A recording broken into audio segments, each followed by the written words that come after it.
Gaslighting. If manipulation were a supervillain power, gaslighting would be the ability to hack someone's reality until they question their own sanity. Gaslighters are masters at rewriting history. They'll say something cruel, then later claim they never said it, or that you misunderstood what they meant. They have this magical ability to make their victims feel like they're losing their minds while positioning themselves as the reasonable, rational one in the situation. The insidious part is that gaslighting happens gradually. It starts with small things. They'll deny saying something they clearly said, or insist an event happened differently than you remember. Your brain starts second-guessing itself because surely this person wouldn't lie about something so obvious, right? Wrong. They use phrases like, "you're being too sensitive," "that never happened," "you're imagining things," or "you're crazy."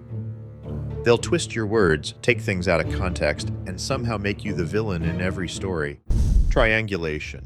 Triangulation is like being the main character in a soap opera you never auditioned for, where the manipulator keeps introducing mysterious third parties to create chaos, jealousy, and competition. It's their way of staying in control by making sure you're never quite secure in your position. They'll casually mention how Sarah from work always laughs at my jokes, or "my ex used to do this thing you don't do."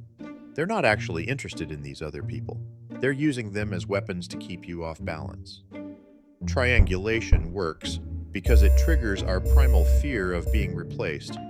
Suddenly, you're competing with people who might not even exist in the way they're described. You find yourself trying to prove you're better than these shadow competitors. Sometimes, triangulators will play multiple people against each other, stirring up drama and then positioning themselves as the innocent party caught in the middle. They'll tell person A that person B said something terrible, then tell person B that person A is upset, all while acting like they're just trying to help everyone get along. The psychological effect is exhausting because you're constantly in fight or flight mode, which are exactly the emotions the manipulator wants to cultivate to maintain control. The really twisted part is that triangulation often works even when you know it's happening. Your rational brain knows they're playing games, but your emotional brain still responds to the perceived threats because that's how human psychology works. Silent treatment. The silent treatment is like emotional warfare disguised as peaceful protest. It's the manipulator's way of punishing you by withdrawing all communication and presence, leaving you floating in a sea of confusion while they hold all the power to make it stop. This isn't just someone needing space to cool down after an argument. That's normal and healthy. The silent treatment is deliberately withholding communication as a form of punishment and control. They know exactly what they're doing, and they know exactly how much it's hurting you. What makes the silent treatment so effective is that it triggers our deepest fears of abandonment and rejection. During the silent treatment, they're often perfectly normal with everyone else, which makes you feel even more crazy and desperate. They'll chat happily with coworkers, post on social media, and generally act like nothing's wrong while you're spiraling into anxiety about what you did wrong. The worst part is that the silent treatment often ends abruptly without any resolution or acknowledgement of what happened. They'll just start talking to you again like nothing happened, leaving you confused and walking on eggshells, afraid to bring up the very real emotional damage they just caused. Projection. Projection is like having an emotional mirror that only reflects backward. Whatever the manipulator's actually doing, they'll accuse you of doing instead. It's their way of avoiding accountability while simultaneously making you feel guilty for things you didn't even do. If they're cheating, they'll become obsessively suspicious of your faithfulness, checking your phone and questioning your whereabouts. If they're lying, they'll constantly accuse you of being dishonest. If they're manipulative, they'll claim you're the one trying to control them. The genius of projection is that it puts you on the defensive immediately. Instead of addressing their actual behavior, you're suddenly defending yourself against accusations that came out of nowhere. While you're explaining why you're not doing the thing they're actually doing, they've successfully shifted all attention away from their actions. Projection also serves as a confession if you know how to decode it. Whatever they're most paranoid about, whatever they keep accusing you of, that's probably exactly what they're doing. The psychological damage happens because constant false accusations make you start questioning yourself. Maybe you are being too controlling. Maybe you are being dishonest. Maybe you are the problem. Meanwhile, the actual problem, their behavior, remains completely unaddressed and unchanged.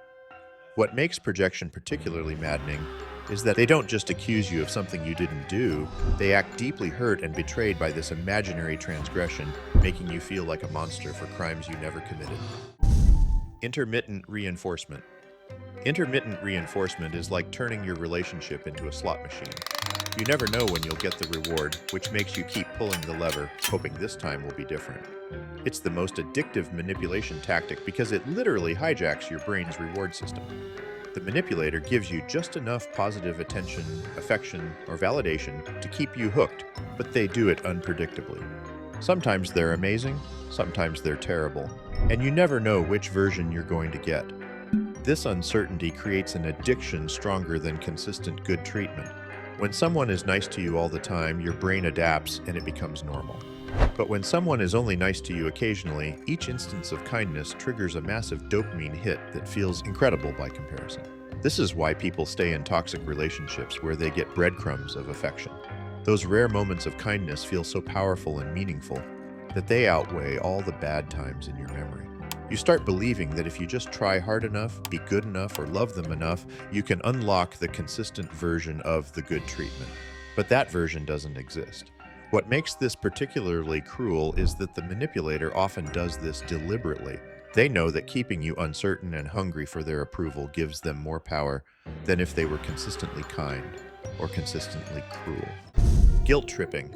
It's the manipulator's way of getting what they want by making you feel terrible about yourself if you don't give it to them. They'll sigh dramatically and say things like, "I guess I'll just handle everything myself," when you can't help with something. Or, "I would do it for you," when you set a boundary they don't like. They position themselves as the long-suffering victim of your selfishness. They'll remind you of every favor they've ever done for you, every sacrifice they've made, and how disappointed, hurt, shocked they are by your behavior. The manipulation works because most decent people don't want to hurt others or be seen as selfish. Guilt trippers exploit your empathy and basic human decency to get their way. They know that if they can make you feel bad enough, you'll eventually cave just to make the emotional discomfort stop. What makes guilt tripping particularly toxic is that it trains you to associate your own needs and boundaries with being a bad person. Over time, you start automatically feeling guilty for wanting things, asking for help, or prioritizing yourself in any way. Future faking. Future faking is like being sold a beautiful vacation package to a destination that doesn't exist.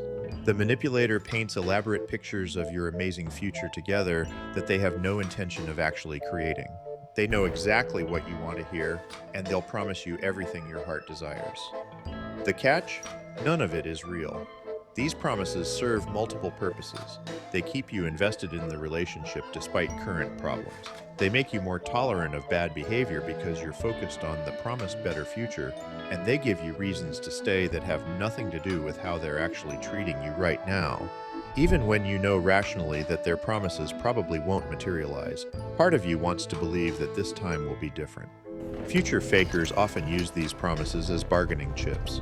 When you complain about their current behavior, they'll remind you of all the wonderful things they're planning for your future. When you threaten to leave, they'll unveil new promises that are even more elaborate and enticing. The psychological damage comes from the constant cycle of hope and disappointment. Your brain gets addicted to the fantasy they're selling, but reality never matches the promise. Over time, you lose the ability to distinguish between genuine potential and empty promises. DARVO. DARVO stands for Deny, Attack, Reverse. Victim and offender, it's the manipulator's ultimate move when they get caught doing something wrong. First comes deny. They flat out refuse to acknowledge what they did, even when presented with evidence. They'll claim it never happened, you're making it up, or you misunderstood the situation. This isn't just lying, it's aggressive reality denial. Then comes attack. Instead of addressing their behavior, they go on the offensive against you. They'll criticize your character, bring up your past mistakes, or attack your credibility. Suddenly, the conversation isn't about what they did wrong, it's about everything that's wrong with you. Finally, reverse victim and offender. This is where they flip the script completely. Now they're the victim of your attacks, your accusations, or your inability to forgive. They've somehow transformed from perpetrator to victim while making you the villain in the story. DARVO is particularly effective because it's overwhelming and disorienting. Your brain is trying to process their original wrongdoing while simultaneously defending yourself against their counterattacks and somehow ending up apologizing to them. So there you have it. Every major manipulation tactic explained, from the reality-hacking gaslighters to the promise-selling future fakers and all the emotional terrorists in between. Understanding these tactics is like finally getting night vision goggles for your relationships. Suddenly, all those confusing, crazy-making behaviors start making perfect sense. If this video helped you recognize some tactics that have been used on you, or if you suddenly understood why certain relationships felt so exhausting and confusing, smash that like button, subscribe for more psychology that'll help you spot the red flags before they become red carpets, and drop a comment letting me know which manipulation tactic you've encountered most often.